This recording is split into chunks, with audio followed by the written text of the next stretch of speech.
The next site I want to look at is breastcancer.org, which was high in the search results, both in terms of sponsored links as well as in the general organic Google search results.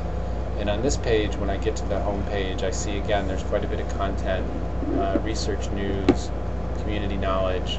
I do see this donate button up here, and it wasn't as prominent in my vision as was the one that was called out on the Komen site, which was pink, but I did spot it pretty quickly.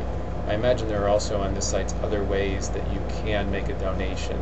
I don't see anything under any of these navigation items that suggest to me right away that I can make a donation. This is more about breast cancer than it is about, and here, this just popped into my field of vision too. The ability to donate, where they say every little bit helps. So I'm going to follow this since that was my original intent, and I assume it goes to the same place as this button up here. So I see, first of all, they want me to identify, there's going to be 3 steps are in my mind now. They're going to get information, payment information, then I'm going to review the gift. My donation country is the United States. This type of country selection box has confused me on other sites in the past, where when you open it up and you're in the B's already, meaning the first letter of the country, it seems immediately apparent that it's in alphabetical order, and in those situations I've used my wheel to scroll down, and we'll see whether or not the United States is in the list down here. Now I see USA minor outlying islands, as opposed to USA major outlying islands, I guess. But I don't see the United States itself.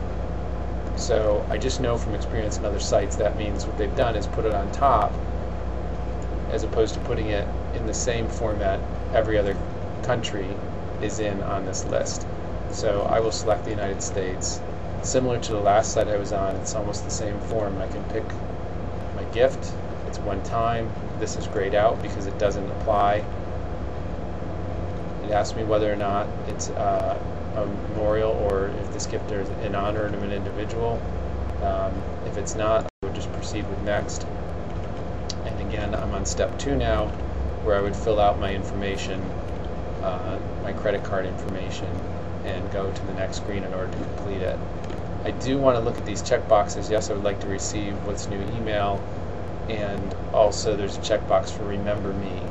And this is an interesting one because users who don't have a lot of web experience, if it's somebody who isn't using the web for the type of functions where you're on accounts, and remember me might not mean anything to them. They might think it means something completely different than remember my information for my next visit.